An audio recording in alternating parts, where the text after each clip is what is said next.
African perspective on epidemiology, risk factor, and diagnosis. This is my disclosure.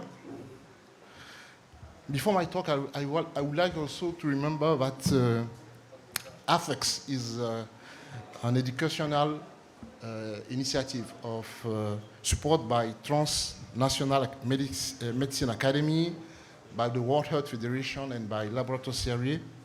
And this program is led by 2 international faculty and some regional faculties from Algeria, Tunisia, Ghana, Cameroon, Morocco, Senegal, and Ivory Coast.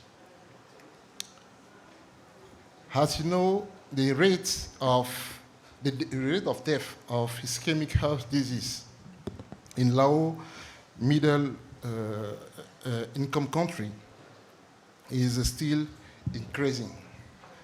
And the number of deaths from ischemic heart disease in Africa region is still going up. Today, the most ischemic heart disease is now the first cause of death in African region in adults up to 50 years old.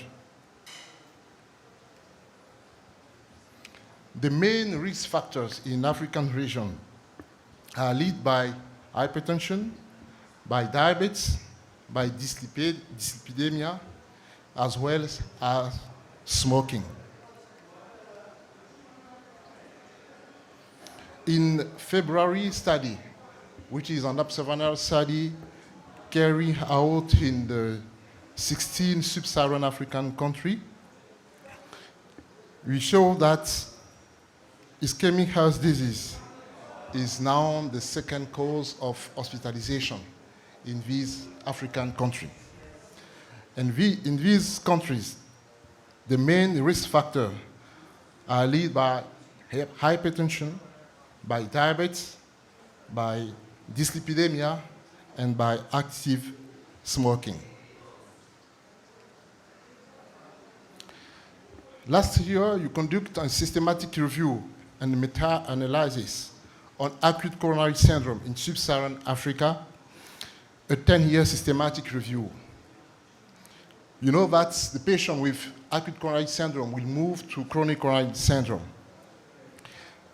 This acute coronary syndrome in sub-Saharan Africa at the prevalence range from 1 to 20% in hospitalization in this country.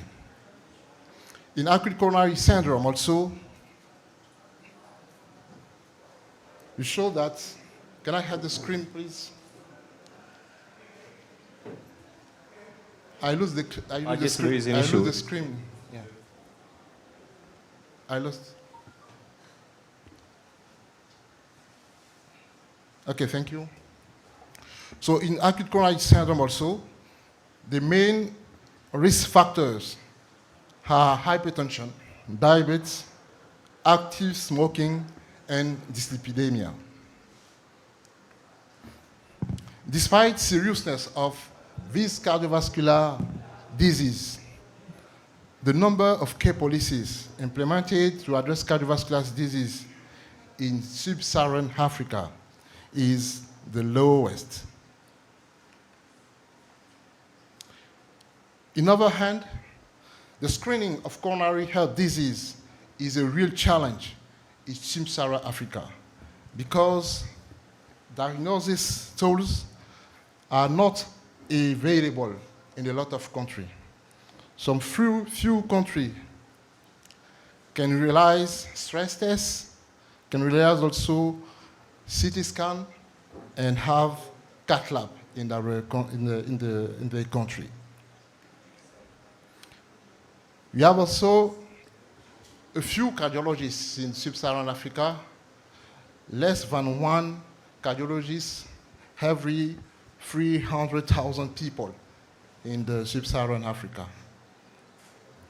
So we have to use also general practitioners for the management of ischemic heart disease in Africa. You know that in the ES guideline for coronary chronic syndrome, according to the clinical likelihood and the clinical picture of this coronary chronic syndrome, you have to use no invasive testing, ischemia. You have also to use coronary CTA for the diagnostic, or use directly invasive coronary angiography for the diagnostic. In this new recommendation on chronic coronary syndrome, stress ECG have now a very low level of recommendation to the management and in the diagnosis for chronic coronary syndrome. However, this stress test is the most useful test in the African country for the diagnosis of ischemic heart disease. So I think that the management of chronic coronary syndrome in sub-Saharan Africa can have an approach on 3 lines. The first line must be focused on the clinical aspect with cardiologists, but also with general practitioner to recognize the symptom of this chronic coronary syndrome and to try the patient to realize the test. And this test must be the second line ECG, but also stress ECG. As I say, the test is mostly used in our country. And also in this second line, echocardiography with an option of stress echography can be used for the management of this chronic coronary syndrome. And then in the third line, you can use coronary CTA and coronary angiography in the country where these techniques are available. To conclude, I want to say that ischemic heart disease is rising in sub-Saharan Africa with a high mortality rate. Risk factors are clearly identified with hypertension, diabetes, dyslipidemia, and current smoking. The diagnostic approach must be based on clinic and also on basic tests like ECG, stress ECG, and echocardiography. And finally, it's very important that stakeholders urgently mobilize in the fight against this ischemic heart disease in Africa. Thank you for your attention.